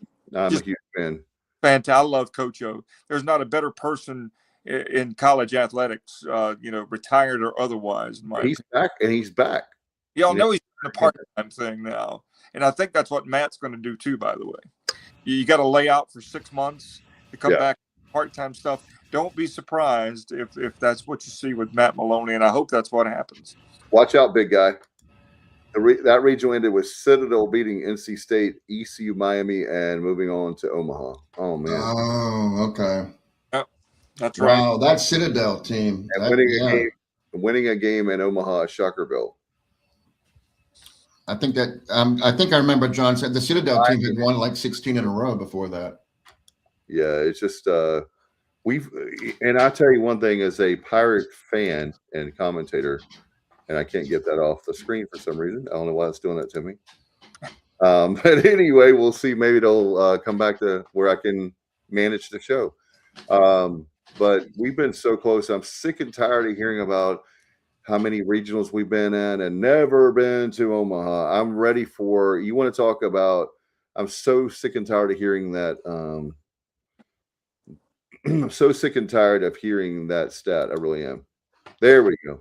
Yeah, that's absolutely. If that's all you know about Pirate baseball as a casual fan, they've won more games than any team that's never been to Omaha. That's a very it's true, but it's a very misleading stat. And I they also, yeah, I can't agree with you more, Alan. It's a lazy stat. Like, Yeah. tell us something else. We've heard it 1,000 times. You can't lead off with that every time, but it seems like they do. But yeah, tell us something, that other people that they don't know about how good, we've been. I'd love to hear that. Like Rufus with Shaka Khan, tell me something good. Yeah, exactly. All right, so are we done with the? We'll do more in depth, obviously, as we go through the season. But Johnny, do you like? Are you done with the outfield? Do you want to move in on the pitchers? Yeah. I mean, we got another week before we have to do the Xavier.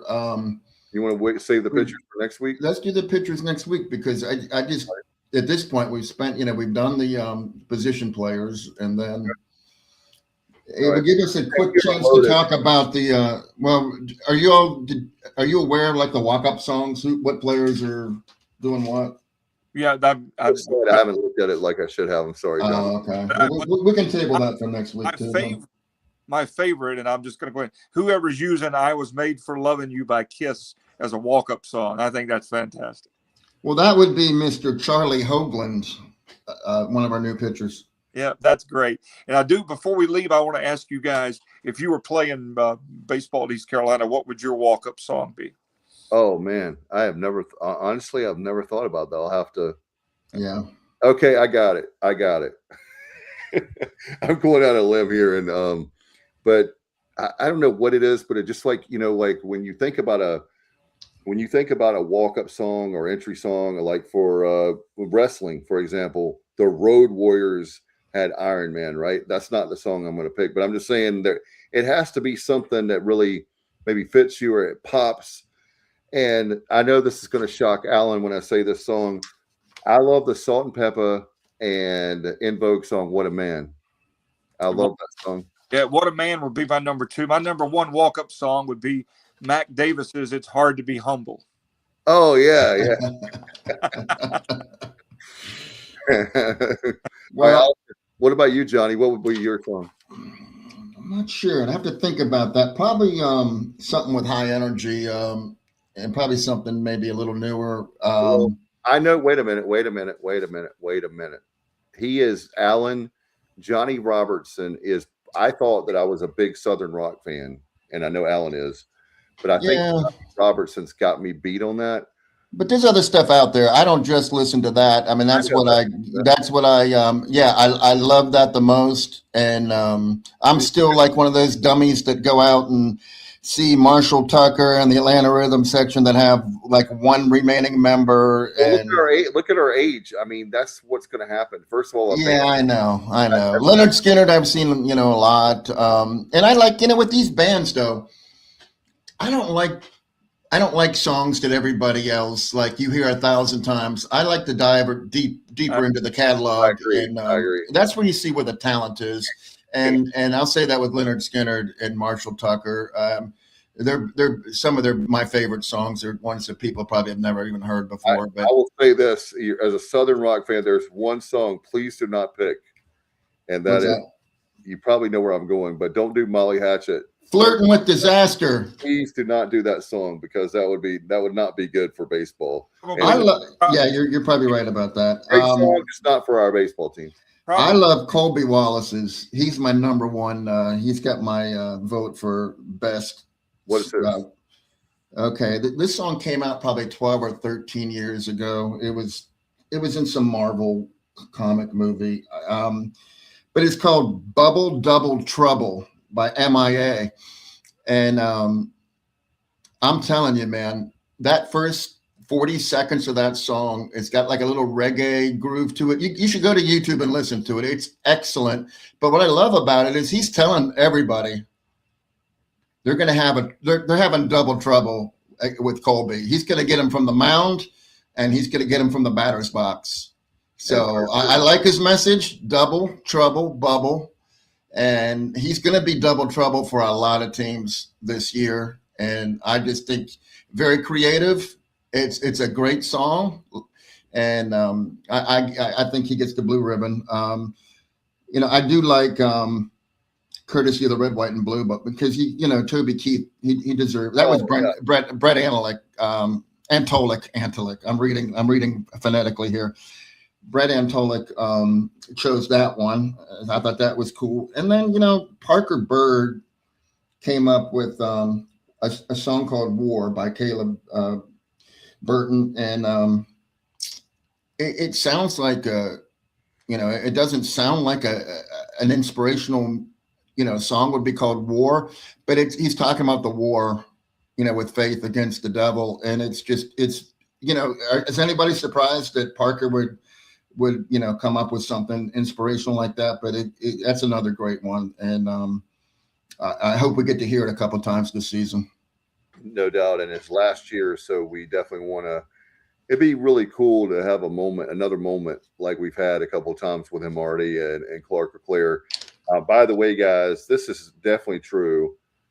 Josh Thomas he definitely he's on to something here. He said, we're going to break the Jello shot record when we make it there at that famous bar that they have. Oh, yeah. Well, LSU's got nothing on us. No, that's right. They may have purple and gold, but they have nothing on us for sure. And Drew Bassnight, imagine when Pirate Nation invades Omaha. I'm going to tell you something right now. I can tell you right now that can you imagine two things? The price of a hotel in Omaha and the price of a ticket to get in when the Pirates get there, because people are going to know this is a special moment for our program and we've been long overdue. I think it's going to be funny. I think there's a lot of people. It's like Woodstock, Alan and Johnny. There's about 2 million people that went to Woodstock. And when the reality was what, 100,000. I mean, I can't remember the exact amount. Who really knows the exact amount? But everybody from that generation, oh yeah, man, I was at Woodstock, man. And the same thing for the first time we go to Omaha. Yep. There's a lot of people that went to Omaha that never left North Carolina. Yeah, I won't miss that for sure. If I have to sleep in the back of the bed of my pickup truck with a little camper on it or something, I'm not missing that. If I have to camp, if I have to sleep in a tent, I don't care. I could be wrong, but I believe there was a promise made years ago, and I think I'm correct on this, that when the Pirates make it to Omaha, the games will be broadcast on a 100,000 watt radio station. That is correct.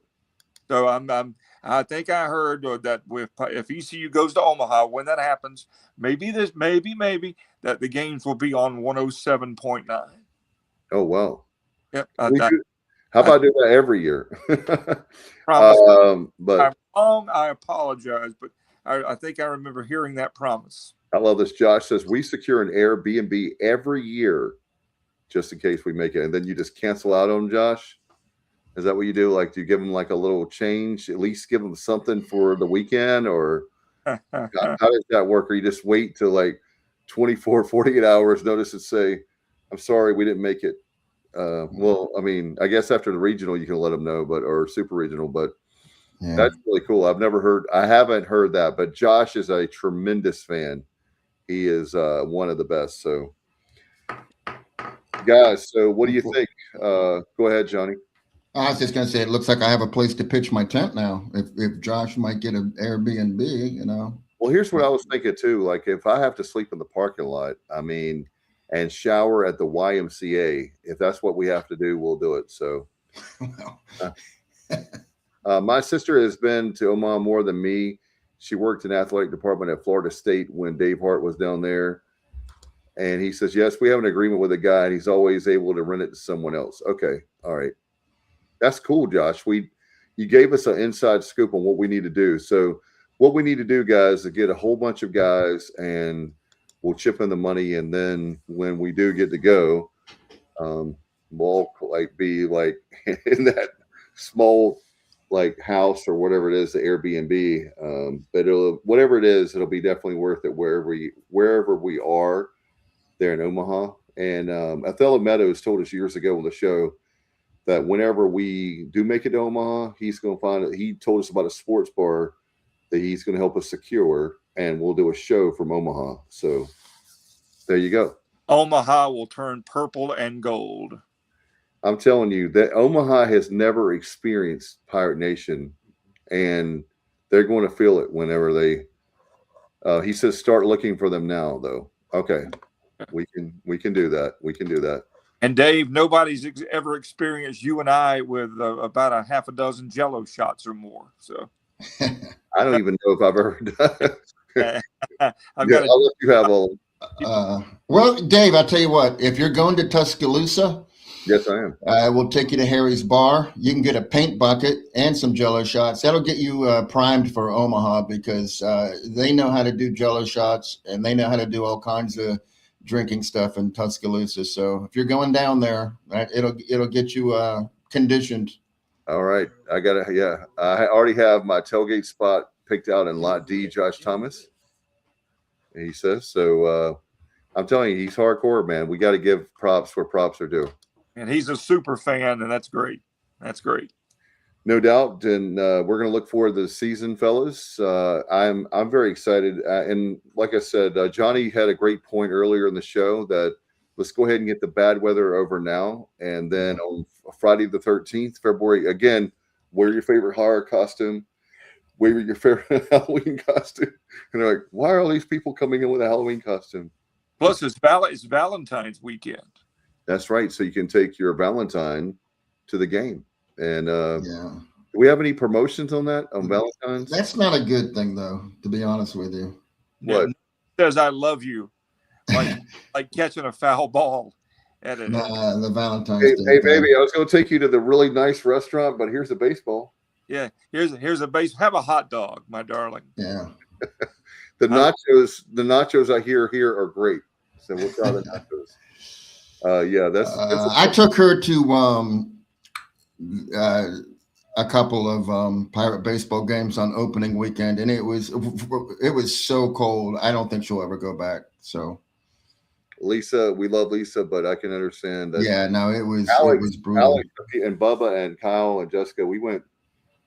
Oh man, that was 2019, I think, somewhere around there, and he was about 6 at the time. And I'll never forget that we had him all bundled up. He looked like Randy from Christmas Story. He had so much on, but we bundled him up, and it's just weird. Like that weekend is like so awesome, but then you feel like you're at a football game. It doesn't feel like. I mean, I'm enjoying the baseball. Don't get me wrong, but as far as the feel, like I said, it figuratively and literally, it's like, are we playing baseball? Oh yeah, that's right. Yeah. We're playing. Ole Miss to open 21. That was a very cold weekend as well. Plus, you're still coming off COVID. There was so much that was so weird about that weekend, where you could sit, where you couldn't sit, and yada yada yada. But that was an extremely cold weekend as well. Yeah, we've had some great weather though. We really have. But the only ones I really remember being cold at was Bryant, and that was really only 2 of the 3 games. One game was really nice, and then it wasn't even opening weekend. I think it was the weekend after the LeClaire Classic was St. Mary's. I had to leave. I was so cold, I had to leave. Yeah, I watched it. Remember we played CLA, and I don't know if it was in the LeClaire or just as a series. And Tommy John came to throw out the first pitch, and he threw out the first pitch. It was sleeting in 2009, early in. Wait a minute, Alan. Did he have to have Tommy John surgery again? Dave will be here all week. Yeah, thank you. Nobody else will be, but he'll be here all week. Yeah, try the liver. Forget the veal. North Carolina is weird. Showing up on opening day when there's still snow on the ground, and some years I've shown up in a T-shirt. Exactly, Josh. If you don't like the weather, just wait 15 minutes, like they say in North Carolina, because. Yeah, think about all these northern teams that have to stay on the road for 3, 4, 5, 6 weeks at the beginning of the season, and how difficult that must be, really. Yeah, it can make or break it, for sure. Our first opponent, Xavier, last season, they were on the road for 22 of their first 23 games. Ooh. This season, no, they were on the road for 23 of their first 23 games. I'm sorry. This season, they're on the road for 17 of their first 18. So it's just insane. Their coach, they're playing top 12 teams, and their coach is like, we're not going to be one of those teams at the end where, well, your schedule, like you said, Alan, they're never going to have to worry about their schedule being an issue. And he said, then it's up to us to win a couple of those games. So that's their strategy. And hopefully that doesn't happen, in Greenville. I don't think it will, but they're a good team. Yeah, you got Troy coming into we talk about the schedule later, but there ain't no cupcakes. No, on Troy's a great team as well. You're right. All right, and one more thing, Alan and Johnny, before we get out of here, and that is at Bowman Gray. Is that still going on for this weekend? They moved everything to Sunday. Is the last thing I read, which I don't know if that's going to be a good thing or not. But yeah, they moved everything to Sunday. But it's awful. I mean, I love snow, and I'm looking forward to so many great things were scheduled for this weekend, like the fishing show at the Greenville Convention Center has been canceled, and Joe Albee and Perry Bagley worked so hard to put that together. And that's the one downside, to this weather is a lot of cool things are not going to happen because of the weather. It's unfortunate. Oh, I didn't realize that was even happening. The fishing show. Mid-Atlantic, fishing show was this weekend, and they were trying to make a decision, and they had to make a decision by, I think, lunchtime that it was canceled. And it's just a bummer. Are you a fisherman, Alan? I am not. My father was. Okay. I'm not. I don't have the patience to fish, unfortunately. Okay. All right. But yeah, I withhold my question for somebody else then. I love flounder, but I've never been a fisherman. Okay. Fair enough. He likes somebody else to catch it, and he eats it. So that's right. Why flounder? Yeah, that's right. I don't worry about the labor. Just show me the baby. He missed the joke. I said, why flounder? Johnny, what'd you say? I said, why flounder? Well, I had a girlfriend, but I lobster and never flounder. I was doing an Animal House setup for you there. Yeah, flounder. Yeah, I knew where you were going, Johnny, with that. Animal House is a classic, one of the best. In fact, our alum of our show, Bubba Rosenbaum, that's one of his favorite movies. Oh yeah. Well, he knows the entire dialogue, I think. Yeah, he's got it memorized. And speaking of movies, and this is all I'm going to say, if you guys have never seen a movie called Walk Hard, the Dewey Cox. I have. That's one of the funny with John C. Reilly. That's one of the movies I've ever seen in my life. I think I've seen it on. I have seen it. I think I have it on DVD, as a matter of fact, somewhere.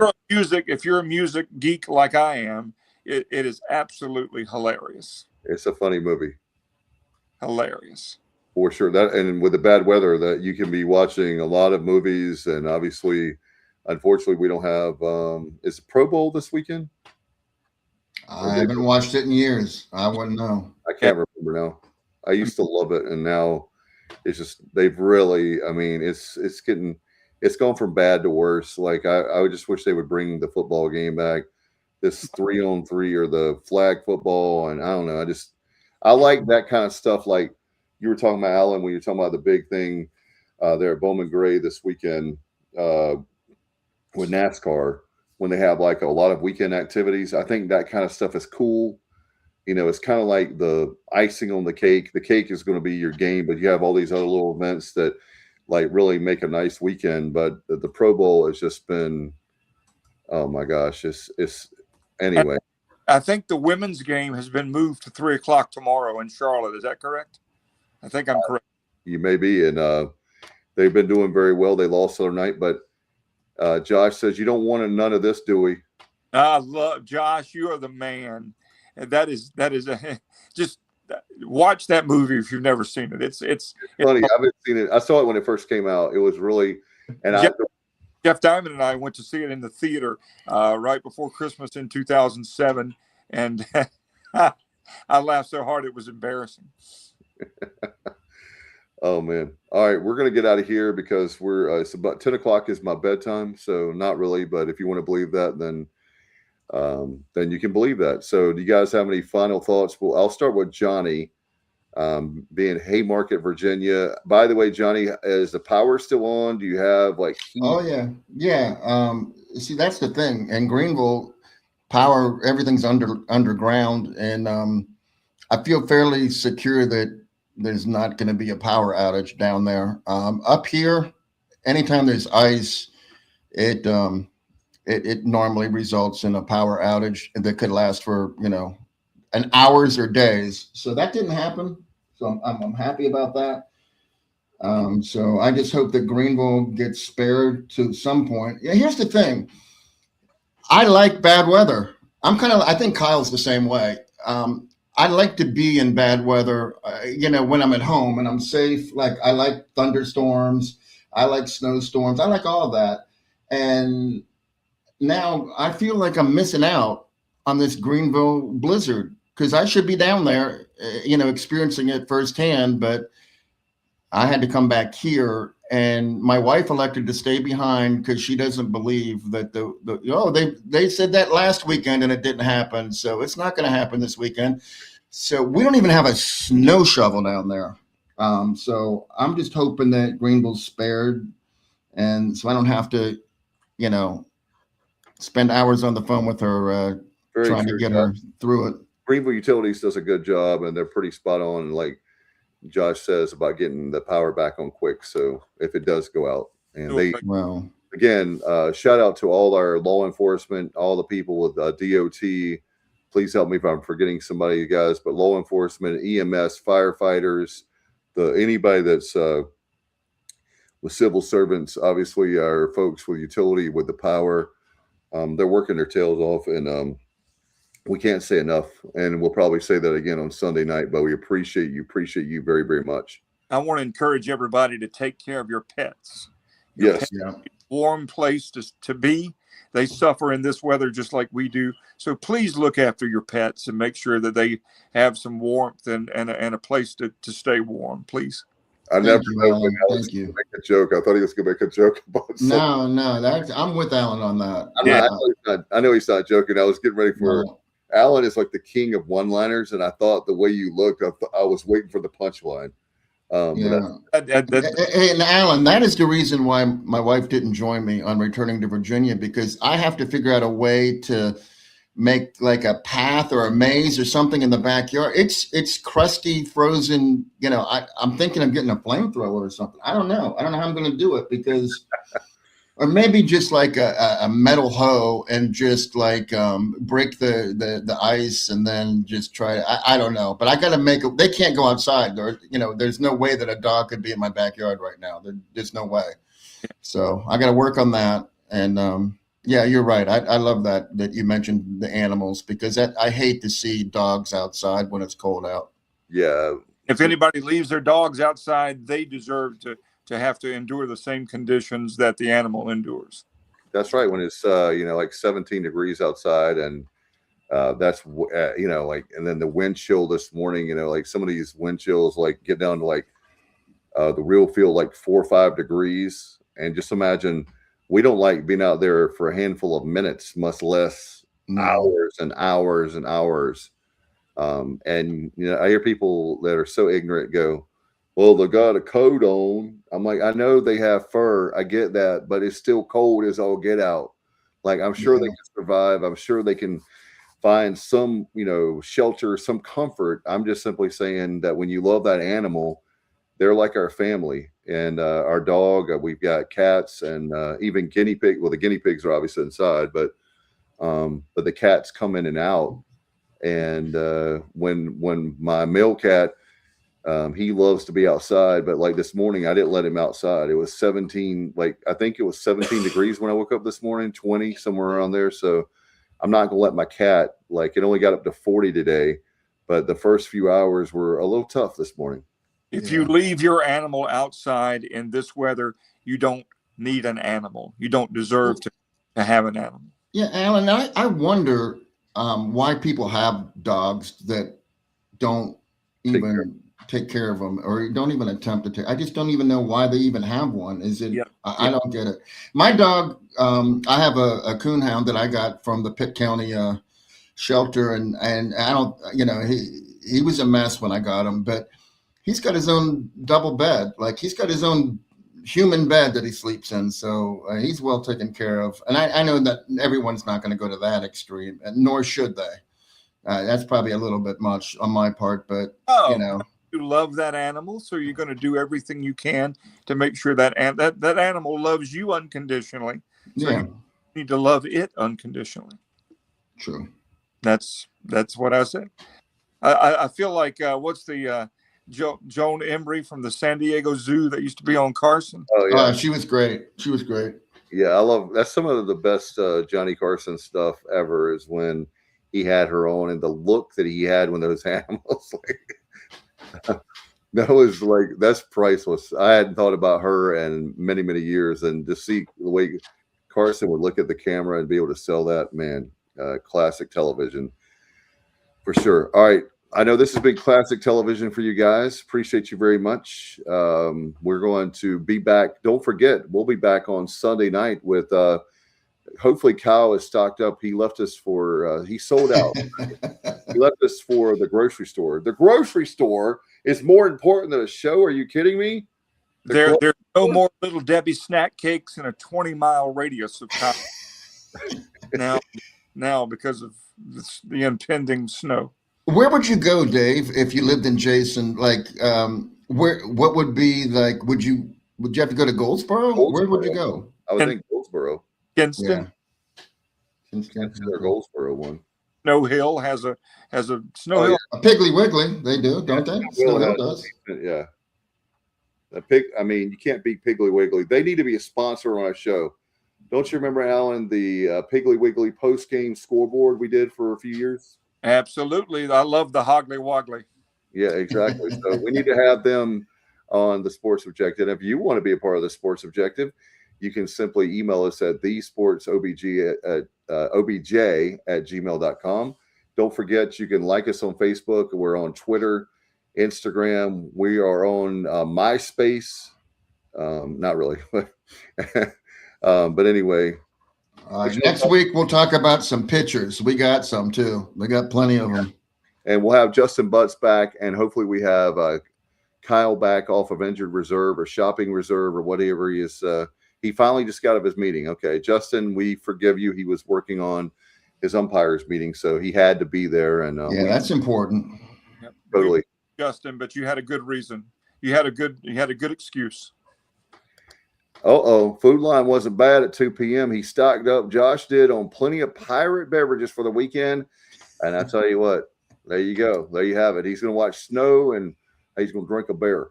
So Josh don't drink no more, but he don't drink no less either. So, all right, you guys, please be safe. And if you have to drive extra slow. Please don't be that guy. I got a 4-wheel drive, baby. Watch this. Famous last words, and you're in a ditch. Please take your time, be safe, and buy a lot of your bread and milk at the local Dollar General. Be safe, absolutely, Justin. We'll get out of here. We'll be on the other side of the storm, I believe, or most of it, I believe, when we see you again on Sunday night. Alan, come on back with us. We'd love to have you back if you can on Sunday night. All right. I appreciate you guys having me, and I appreciate the invite. And seriously, want everybody to be safe and make it through the storm. And just be careful, be safe, be smart, and just be careful. All right, Johnny, you have anything before we get out of here? No, I just agree with what Alan said. Everyone be safe out there. We want you all around on Sunday. So see you then. All right. If it's Sunday night, it's the Sports Objective. We'll be back with you at 8:00 on Sunday night. Until then, please be safe, and we'll see you on the other side of the storm. Good night, everybody, and go Pirates.